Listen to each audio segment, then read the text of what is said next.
이 말씀을 하신 후 8일쯤 되어 예수께서 베드로와 요한과 야고보를 데리고 기도하시러 산에 올라가사 기도하실 때에 용모가 변화되고 그 옷이 휘어져 광채가 나더라. 문득 두 사람이 예수와 함께 말하니 이는 모세와 엘리야라. 영광 중에 나타나서 장차 예수께서 예루살렘에서 별세하실 것을 말할세 베드로와 및 함께 있는 자들이 깊이 졸다가 온전히 깨어나 예수의 영광과 및 함께 선 두 사람을 보더니 두 사람이 떠날 때에 베드로가 예수께 여짜오되 주여, 우리가 여기 있는 것이 좋사오니 우리가 초막 셋을 짓되 하나는 주를 위하여, 하나는 모세를 위하여, 하나는 엘리야를 위하여 하사이다 하되 자기가 하는 말을 자기도 알지 못하더라. 이 말할 즈음에 구름이 와서 그들을 덮는지라. 구름 속으로 들어갈 때 그들이 무서워하더니 구름 속에서 소리가 나서 이는 나의 아들 곧 택함을 받은 자니 너희는 그의 말을 들으라. 소리가 그침에 오직 예수만 보이더라. 제자들이 잠잠하여 그 본 것을 무엇이든지 그때에는 아무에게도 이르지 아니하니라. 오늘 이 누가복음 이제 9장 28절 이후의 말씀은 이제 예수님께서 변화산에 가셔서 놀라운 영광의 광채로 변화되는 모습을 말씀하고 있습니다. 자, 오늘 말씀 28절에 이 말씀을 하신 후 이렇게 시작이 되죠. 자, 이 말씀 바로 그 앞에 27절에 예수님께서 내가 참으로 너희에게 이르노니 여기 서 있는 사람 중 죽기 전에 하나님 나라를 볼 자도 있느니라. 그래서 하나님의 나라가 얼마나 영광스럽게 임하는가를 체험할 수 있도록 예수님께서 세 제자 베드로, 요한, 야고보를 데리고 이제 기도하시러 산에 올라가십니다. 자, 이 기도하시러 올라갈 때 항상 역사가 일어난다고 그랬죠. 여러분, 기도할 때 놀라운 은혜가 있습니다. 기도하는데 힘쓸 수 있기를 바랍니다. 자, 기도하러 산에 올라가셔서 기도를 하십니다. 자, 이 산을 이제 보통 크게 한 두 가지로 얘기를 합니다. 하나는 가이사랴 빌립보 근처에 있는 산이 아닐까, 헬몬산 근처에 산자락으로 내려오는 산이 아닐까 이렇게 얘기도 하고, 또 이제 나사렛 아래쪽에 예루살렘을 향하여 가는 길에 있는 이 다볼산이라는 산이 있습니다. 이 산이 아닐까, 둘 중에 하나로 보통 추정을 합니다. 중요한 것은 예수님이 여기서 기도할 때 용모가 변화되고 이 겉의 모습이 완전히 새롭게 변화되는 것이죠. 그 옷이 휘어져 광채가 나더라 그럽니다. 자, 옷이 휘어져 광채가 났는데, 여러분 사실 여기는 이제 그냥 용모가 변화되어 이렇게 돼 있는데, 사실 그 용모가 얼마나 영광스럽게 변화됐는지 여러분 마태복음 17장 2절을 보시면 이렇게 설명을 합니다. 마태복음 17장 2절에 보면 그들 앞에서 변형되사, 변형이 됐는데 그 얼굴이 어떻게 해요? 해같이 빛나며. 누가복음에는 옷이 휘어져 광채가 났다 그랬는데 여기 옷이 빛과 같이 휘어졌더라 그러죠. 어마어마한 강렬한 빛으로 예수님께 영광스러운 모습으로 변화가 된 겁니다. 하나님의 영광의 광채를 보여주시는 거죠. 자, 이 모습은 뭐냐? 장차 예수께서 십자가에 달려 돌아가신 후에 부활 승천하셔서 하나님의 영광을 회복하실 때, 근데 육신을 입은 모습이죠. 온전한 하나님, 온전한 사람이 되신 성육하신 그리스도가 부활의 광채를 입고 하늘 영광을 회복하실 때의 그 모습으로 바뀌었다라는 것입니다. 장차 우리가 보게 될 그리스도의 모습이지요. 또 동시에 성도가 나중에 경험할 이런 모습이기도 합니다. 여러분, 우리가 나중에 우리의 썩을 육신이 부활하게 되면 하나님의 나라가 임할 때 광채를 발하게 될 줄로 믿으시기 바랍니다. 자, 이거를 경험한 것이 누구냐? 이제 모세입니다. 구약에 예수님과 같이 이렇게 이제 예수님 같지는 않지만 그래도 하나님을 가까이서 배우며 이런 비슷한 경험을 했죠. 여러분 출애굽기 34장 29절을 보십시오. 출애굽기 34장 29절. 모세가 하나님의 십계명을 받으려고 이제 시내산에 올라갔다가 내려올 때입니다. 135쪽 출애굽기 34장 29절을 보면 모세가 그 증거의 두 판을 모세의 손에 들고 시내산에서 내려오니 그 산에서 내려올 때에 모세는 자기가 여호와의 말하였으므로 말미암아 얼굴 피부에 무엇이 납니까? 광채가 나나 깨닫지 못했다. 빛이 나는 거예요. 모세도. 그러니까 너무 이 빛이 두려워서 30절에 보면 이스라엘 자손들이 모세 얼굴 피부에 광채가 남을 보고 그에게 가까이 하기를 두려워하였다 그럽니다. 그러니까는 이 하나님의 광채의 빛, 이 강렬한 그 오리지널 빛이 예수님에게서 강렬하게 나타났다라는 것이죠. 자, 이 나중에 이 베드로전서에 보면 이 베드로가 이때의 경험을 이야기합니다. 우리는 하나님의 영광을, 그리스도의 영광을 친히 본 자라. 두고두고 기억에 남는 거죠. 그러니까 예수님이 본격적으로 십자가를 지시기 전에 변화산에서의 하나님을 깊이 만나는 체험. 사실 우리에게도 십자가를 지고 또 주님을 따라가고 또 결정적으로 결단하기 전에 이런 변화산의 체험이 필요합니다. 우리를 변화시키는 주님께 고난을 이기고 나갈 수 있도록 여러분 기도하며 나갈 수 있기를 바랍니다. 이 변화는 언제 일어나냐면 기도할 때 일어나는 겁니다. 기도할 때 광채를 경험하고, 자, 그때 문득 두 사람이 예수와 함께 말했다 그럽니다. 자, 두 사람이 나타납니다. 누구냐면 모세와 엘리야다. 그리고 이 모세와 엘리야와 함께 영광 중에 나타나서 예수님께서 장차 예루살렘에서 별세하실 것을 이야기 나누었다 그럽니다. 자, 별세한다, 세상을 떠날 것을 말했다라고 하는데 이 별세라는 말이 헬라어로 엑소더스 이렇게 되어 있습니다. 예수님은 지금 이야기를 하시면서 단순히 세상을 떠나는 게 아니라 출애굽할 것을 말씀하시는 거죠. 출애굽은 혼자 하는 게 아닙니다. 많은 이들을 출애굽시키는 거죠. 그리고 어디로부터 출애굽을 시킵니까? 죄와 사망의 권세로부터 출애굽을 시키는 겁니다. 예수님께서 이 땅에 오실 때 마태복음 1장 18절 이하에 보면 하나님께서 요셉과 마리아에게 장차 아이를 낳을 텐데 그 이름을 예수라 하라 그러죠. 이는 그가 자기 백성을 죄에서 구원할 자이심이라 말씀하셨습니다.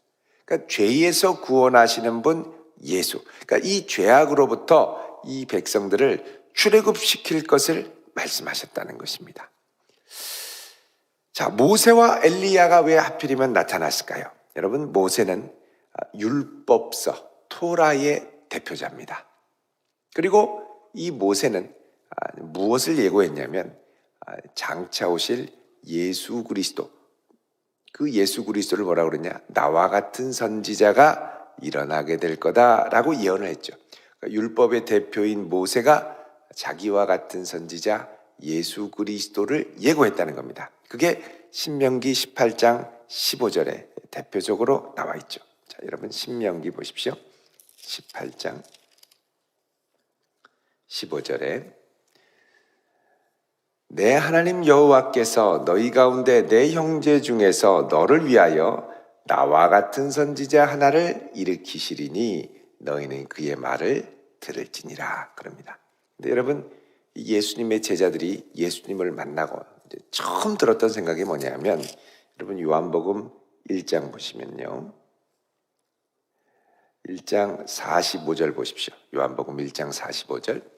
여기 보면 빌립이, 예수님의 제자 빌립이죠. 빌립이 나다나엘을 찾아 이르되 모세가 율법에 기록하였고 여러 선지자가 기록한 그 일을 우리가 만났으니 요셉의 아들 나사렛 예수시라 그러죠. 자, 모세가 율법에 기록했던 선지자가 누구냐? 바로 이 예수 그리스도라는 겁니다. 그래서 모세는 율법의 대표이자 예수 그리스도의 오심을 예고했던 선지자입니다.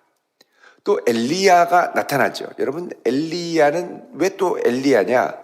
여러분, 이 말라기 끝에 보면 엘리야의 등장을 예고합니다. 자, 우리 말라기도 한번 보시면요.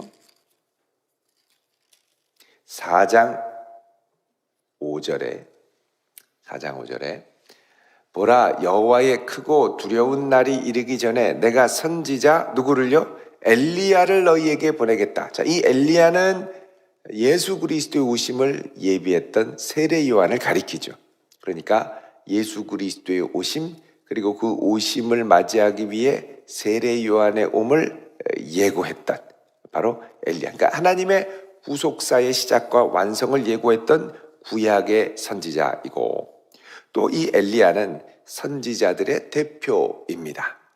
그런데 이 모세와 엘리야가 이제 사역을 하면서 갖고 있던 이 공통점이 예수 그리스도의 구속 역사와 상당히 유사한 점들이 있습니다. 자, 예를 들어서 모세는 이스라엘 백성들을 40년 동안 이제 출애굽을 시켜서 광야를 인도했죠. 자, 이 40이라는 숫자가 중요합니다. 여러분, 엘리야도 가뭄 가운데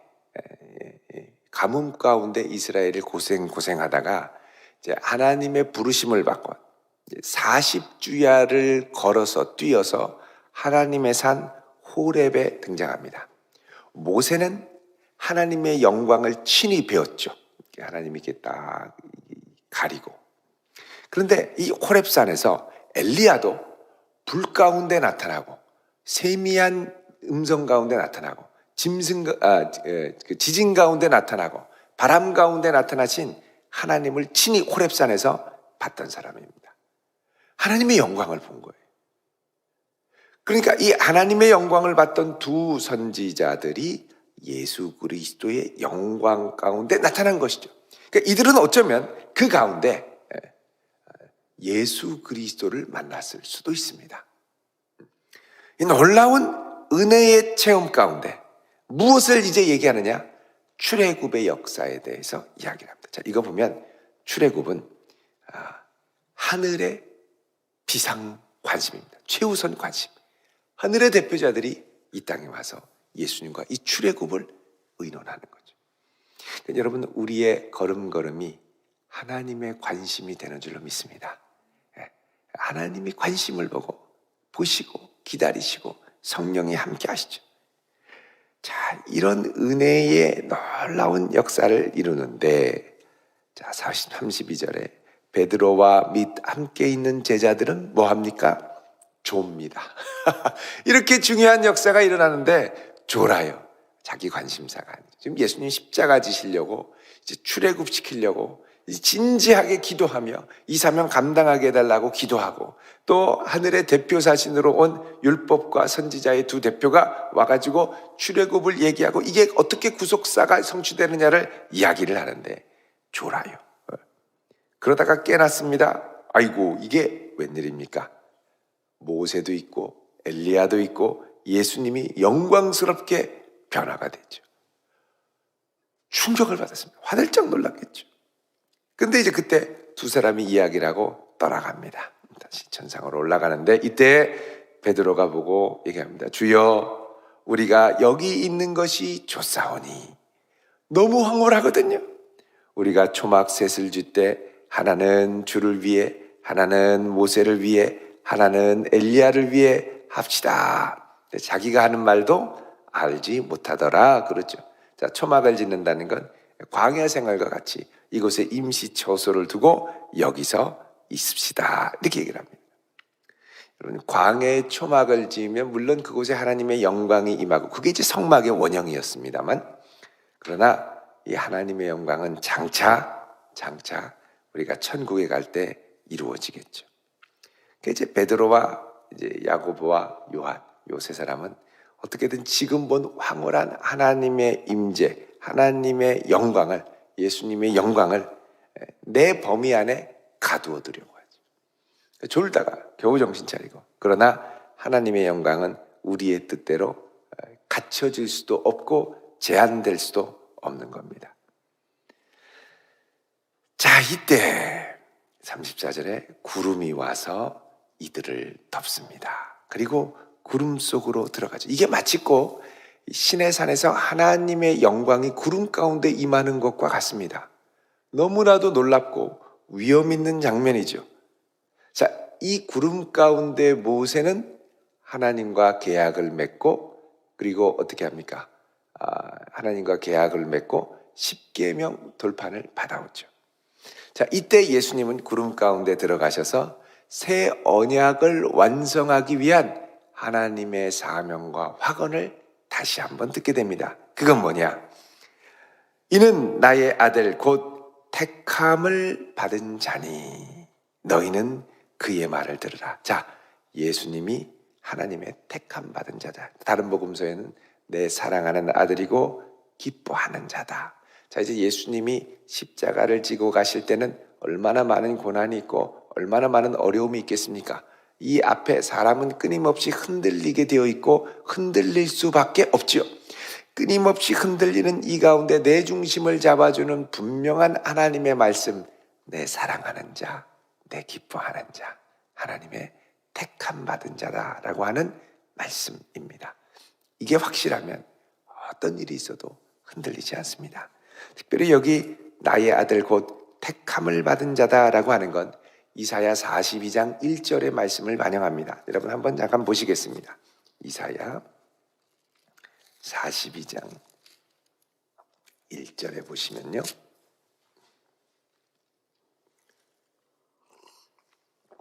여기 보면 내가 붙드는 나의 종, 내 마음에 기뻐하는 자, 곧 내가 택한 사람을, 그러죠. 택한 여호와의 종. 그 종은 누구냐? 하나님의 성령으로 충만하고 그리고 이방의 하나님의 공의를 베푸는 사람. 그런데 이 공의를 베풀 자가 어떻게 합니까? 2절에 외치지 않고 목소리를 높이지 않고, 3절에 상한 갈대를 꺾지 않고 꺼져가는 등불을 끄지 않고 진실로 공의를 세우는 하나님이 된다는 것이죠. 바로 이게 예수 그리스도의 사역을 예고하는 말씀입니다. 그러니까 이게 구약의 약속을 성취하시는 그리스도, 그리고 하나님의 기뻐하시는 구속의 역사를 성취하시는 그리스도, 그분께 이것을 위해 왔고 이것을 위해 달려가야 한다는 걸 하나님이 영광 중에 다시 한번 확인시켜 주시는 겁니다. 여러분, 우리가 달려가는 이 동력이 약해지고 또 우리의 이 삶에서 선한 싸움을 싸워갈 때 포기하고 지칠 때가 있죠. 이만하면 됐다. 이제 좀 그만하자. 내려놓자. 요때 우리에게 필요한 것이 변화산의 체험입니다. 변화산에 올라가셔야 됩니다. 그리고 주님 말씀해 주십시오.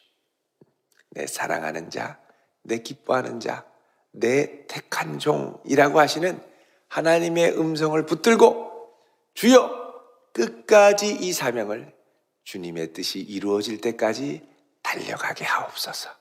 그럼 이런 결단과 하나님 앞에 담대한 마음, 믿음이 필요할 줄로 믿습니다. 이 소리가 내 안에 울리지 않으면 반드시 다른 미혹하는 세상의 소리들이 울려 퍼지게 됩니다. 이만하면 됐다. 주님이 됐다라고 해야 되는 거지, 나 스스로 이만하면 됐다, 주변에서 이만하면 됐다라고 해서 되는 게 아닙니다. 예수님이 여태까지 변화산에 오기까지 얼마나 많은 사역을 했습니까? 주님 이만하면 됐지요. 근데 그게 아니죠. 하나님께서는 이제 뭘 요구하십니까? 죽기까지 순종하라는 겁니다. 죽기까지 따르라는 거죠. 여기까지 가기 위해 필요한 음성이 뭐냐? 내 기뻐하는 자, 내 사랑하는 자, 내 택함 받은 자라는 것입니다. 자, 이 음성을 확실하게 듣자. 그 다음에 모든 신비의 체험들이 사라지게 됩니다. 36절에 소리가 그침에 오직 예수만 보이더라. 제자들이 잠잠하여 그 본 것을 무엇이든지 그때는 아무에게도 이르지 않았다. 자, 소리가 그침에, 자, 이 확실한 음성이 끝나자 예수만 보입니다. 다른 신비로운 것들이 사라지죠. 그러니까 우리가 신앙생활 할 때도 주님의 음성 앞에 놀라운 체험과 경험과 신비를 경험할 때가 있지만, 이제 우리가 져야 될 십자가를 앞에 둘 때, 마지막 믿음의 레이스를 달려가야 할 때는 싹 사라집니다. 그 다음부터 나오는 게 뭡니까? 고난의 현장이죠. 십자가의 현장이죠. 그래도 내게 주신 음성, 내게 주신 말씀 때문에 나는 달려갈 수 있는 겁니다. 자, 이렇게 해서 예수님이 이제 변화산의 체험을 하시고 이제 내려가게 됩니다. 여러분, 그 무엇보다 나를 사랑하시고 나를 기뻐하시고 나를 택하신 주의 음성을 든든히 붙들기를 바랍니다. 우리의 삶의 결정적인 때 이 변화산으로 나와서 주여 말씀하시고 끝까지 이 믿음의 행진을 달려가게 하옵소서. 귀하게 끝까지 쓰임받는 복된 성도 되시기를 우리 주님의 이름으로 축원드립니다. 기도하겠습니다. 거룩하신 아버지 하나님, 저희들에게 찾아오사 이 아침 하늘의 음성을 들려 주옵소서. 이는 내 사랑하는 아들이요 내 기뻐하는 자라. 이는 나의 아들 곧 택함을 받은 자라 말씀하시는 주의 음성 앞에 서는 백성들 삼아 주옵소서. 어려울 때 기도하게 하시고 기도할 때 하늘의 영광을 목도할 수 있는 하늘 백성 삼아 주시옵소서. 예수 그리스도의 이름으로 기도드리옵나이다. 아멘.